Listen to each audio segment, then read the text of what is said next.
บายดีสวัสดีพ่อแม่พี่น้องทั้งฝั่งไทยฝั่งลาวเนาะพี่น้องเนาะมื้อนี้โอ้บ่กองมาไกลแฮงออกมาตั้งแต่เช้าๆพู้นแหละมื้อนี้ก็มาเอางัวพี่น้องมาเอางัวว่าสิไป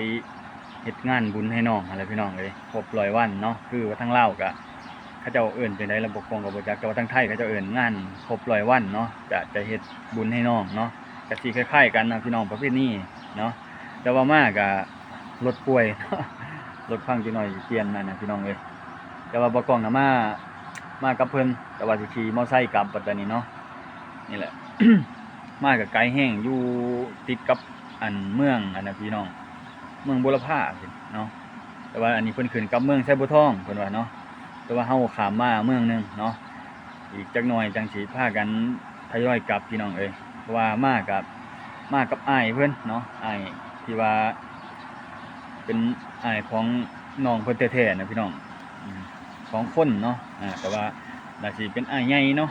อ้ายใหญ่ที่บ่กล้องมาเอางัวนำนี่พี่น้องเอ้ยคือพ่อเฒ่าของอ้ายใหญ่เพิ่นเนาะแล้วก็อันน่ะเมียของอ้ายใหญ่เพิ่นคือบ่กล้องมาเอางัวเอาของเอาหยังไปเฮ็ดบุญนะพี่น้องเอ้ยเพราะว่าก็โอ้หลายกิโลเด้มานี่ก็ได้บ่แม่นเรื่องง่ายเพื่อสิฮอดเนาะมากับรถไถควนกุ้มเลยน้ำเบิด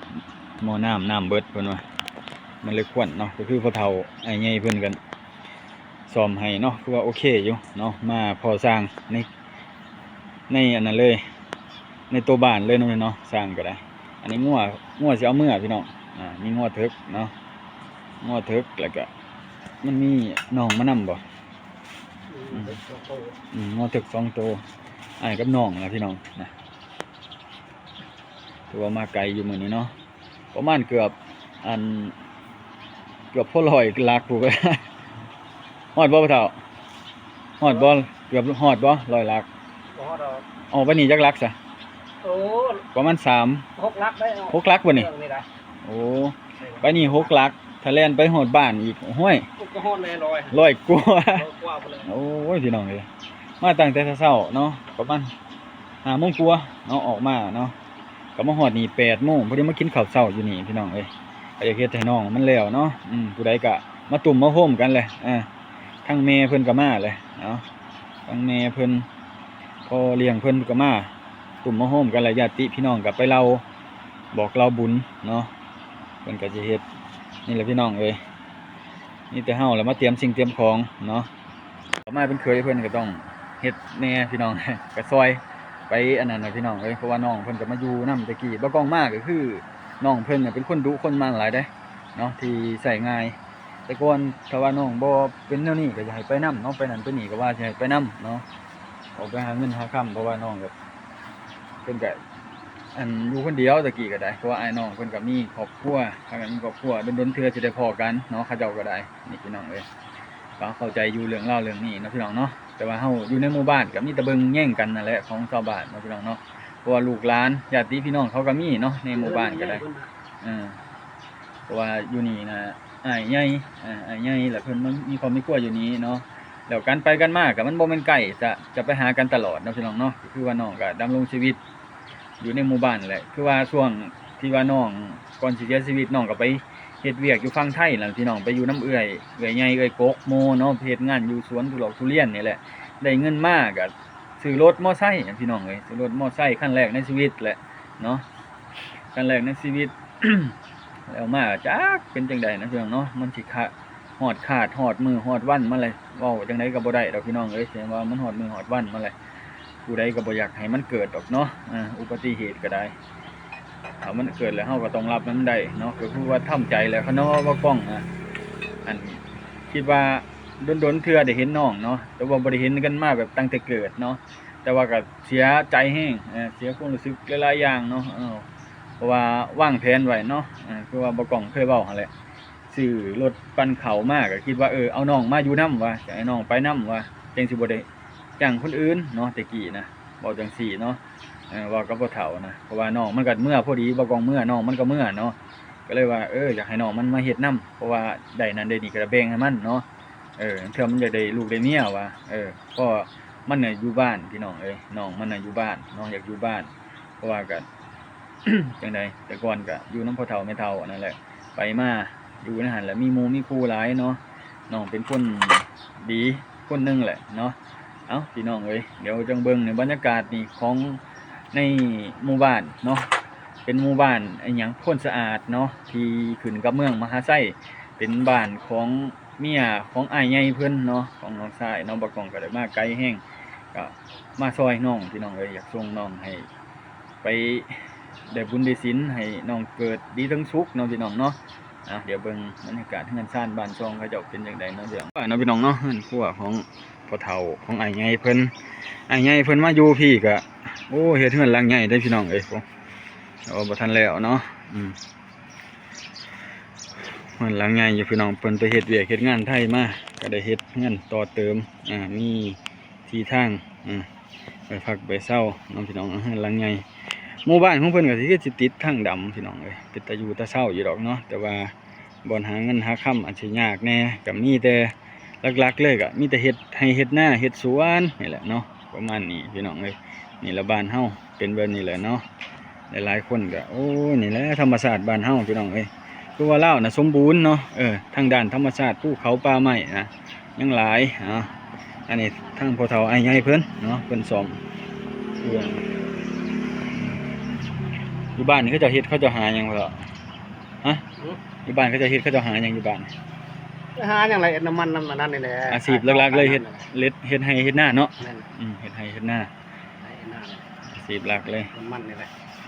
บ่มีแนวหากระดกกระเดียเนาะบ้านเฮาเนาะถึงว่าจะติดทางดำแต่ว่ามันบนทางมันทางเส้นเมืองอันแบบว่าเศรษฐกิจอีหลีนะพี่น้องเนาะอันนี้เป็นเส้นแบ่งบ่ครับเส้นบูรพาเนาะแต่ว่าหันบ่ทันมีรถเที่ยวรถหยังพรใดพี่น้องเป็นเส้นน้ำไส้เนาะ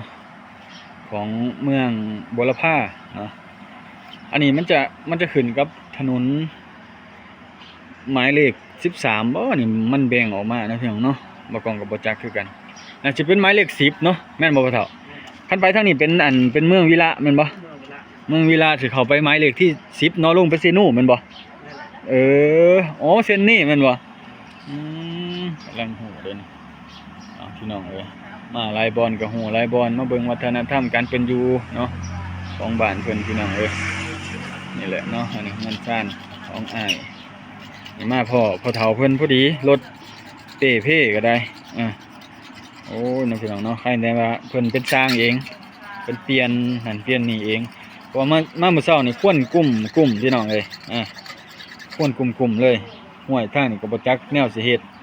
มาไขเบิ่งหม้อน้ำตัวเนาะมันร้อนบูดๆบ่ได้พี่น้องเครื่องก็ได้เนาะอันนี้เป็นจักรอันของตาช่างเป็นเครื่องของอีหยังเนาะมันเป็นเครื่องอีหยังพี่น้องเข้าให้เครื่องหรอวะ9.5 9แห่งครึ่งเนาะแต่ว่ามันเป็นโลโก้ของช่างเขาติดใส่ซื้อบ่ติดใส่ซื้อเนาะช่างเพชรช่างเพชรบ่ได้ติดใส่ได้แม่นบ่เป็นช่างเพชรอยู่ช่างเพชรมันเป็นเครื่องของอีหยังพี่น้องเบิ่งนำกันเนาะบ่ต้องก็บ่ฮู้เรื่องราวเรื่องนี้เนาะเรื่องเครื่องเรื่องจักรนี่แต่ว่าอันนี้เป็นของสยามนี่สยามรุ่นใหม่หางสยามนี่แล้วพี่น้องงัวก็สิเอาไปนี่งัวก็เอางัว2ตัวเลยไปเฮ็ดงานน้องเนาะจัดงานก็เอางัวตัวนึงอีกนี่งัว2ตัวเลยพี่น้องงัว2ตัวเนาะงัวก็งัวน้อยพี่น้องเอาไปเฮ็ดกันงัวน้อยงัวเบาเนาะไปเฮ็ดให้มันแล้วพี่น้องเอ้ยมาทางนี้ก็ไกลเนาะโอ้อีหยังเนาะนี่แม่นหยังอันนี้เอาเฮ็ดแนวเฮ็ดกรุ๊บบ่นี่โอ้กำลังเคยเห็นนี่น้องบ่ฮู้เด้อนี่โอ้อันนี้ก็จะเฮ็ดกรุ๊บแบบนี้พี่น้องเขาจะเฮ็ดกรุ๊บแบบนี้อ๋อนี่โค้งมันเนี่ยนี่พี่น้องโค้งมันนี่บางคนบ่ฮู้เนาะบ่กล้องมาให้เบิ่งก็สิแบบนี้ล่ะมั้งเนาะอ๋อนี่เป็นการประดิษฐ์เครื่องจักสานนำใส่เองนะพี่น้องเนาะสิประมาณนี้แล้วเนาะตั้งนี้พ่อเฒ่าเพิ่นกำลังสิซ้อมพี่น้องเลย อันนั้นอ้ายคนกลางเพิ่นอ้ายคนกลางอ้ายใหญ่น่ะไปซื้อของมาซ่อมอันนี้พี่น้องอุปกรณ์มาซ่อมเครื่องจากอันแม่เจ้ามาแล้วเด้ถ้าว่าเฮาบ่ได้สิมื้อถ้าอยู่ปะนาม บ่เลยบ่มีแล้วเนาะ ก็เลยบอกว่า ประมาณบ่ายแต่ตัวตั้งนี่ก็ได้ จักอยู่ยัง พี่น้องเอ้ยไปซื้อมาเปลี่ยนนี่อีหยังแหละนี่เขาเอิ้นซีนมันบ่พี่น้องซีนมันทางไทยเอิ้น พวกมัน ซีนสินค้าคุณภาพเพิ่นว่า เอาพี่น้องเอ้ยก็ประมาณนี้เนาะบ่กล้องก็ได้ มากับอ้ายใหญ่เพิ่นอ้ายกลางเพิ่นมาแต่เช้าพุ่นแหละเพิ่นไปส่วนไปเอิ้นเอามาเป็นเคยเฮาก็ต้องนั่นนี่แหละพี่น้องมาซอยเพิ่นน้อยก็สิได้กลับเลยพี่น้องเอ้ยก็บ่กล้องก็สิได้ขี่มอไซค์แล้วมื้อก่อนคิดว่าถ้าเบิ่งพอเฒ่าเราอันซ่อมเครื่องซ่อมหยังแล้วเพราะว่าอยู่บ้านก็มีเวียกเนาะมีเวียกมีหยังเทื่อเขาเอิ้นไปสีข้าวสีน้ำต้องได้แล่นบ่กล้องเนาะ อยู่ยังโกเพิ่นเนาะ เพราะว่าต้องได้แล่นไปสีเขาสีน้ำเนาะเพราะว่ามื้องานจริงน่ะเป็นมื้อ8ค่ำพี่น้องแล้วอีก2มื้อเนาะมื้ออื่นเช้าเขาเจ้าสิพากันห่อข้าวต้มมื้ออื่นเช้ามื้อนี้คือไปเตรียมสิ่งของถ้วยบวงต่างๆนานาเตรียมสิ่งเตรียมของไว้พี่น้องเอ้ยนี่แหละพี่น้องเอ้ยเนาะเฮ็ดจังได๋ซะฮอดมื้อมันจากกันเลยมื้อนี้เฮ็ดอันใดให้น้องได้ก็เฮ็ดตามมีนะตามเกิดพี่น้องแต่ว่าคือสิได้จัดหลายอย่างหลายแนวอยู่ดอกพี่น้องเดี๋ยวบ่กล้องจะอัปเดตให้พี่น้องได้เบิ่งนำกันเนาะคือว่าเสียใจนะโอ้บ่อยากจัดงานแบบนี้เลยพี่น้องเอ้ยบ่อยากจัดงานแบบนี้เลยเนาะเสียใจหลายเนาะเอาพี่น้องเดี๋ยวกูแหละเนาะจังไปเบิ่งการอัปเดตเพื่อนน้องกูแหละว่าผู้ใดมาแน่ญาติพี่น้องเขาจะมาแต่ไสแน่ว่าน้องบางคนบ่มีญาติพี่น้องเขาจะก็คนบ่มีอันใดนั่นพี่น้องเนาะ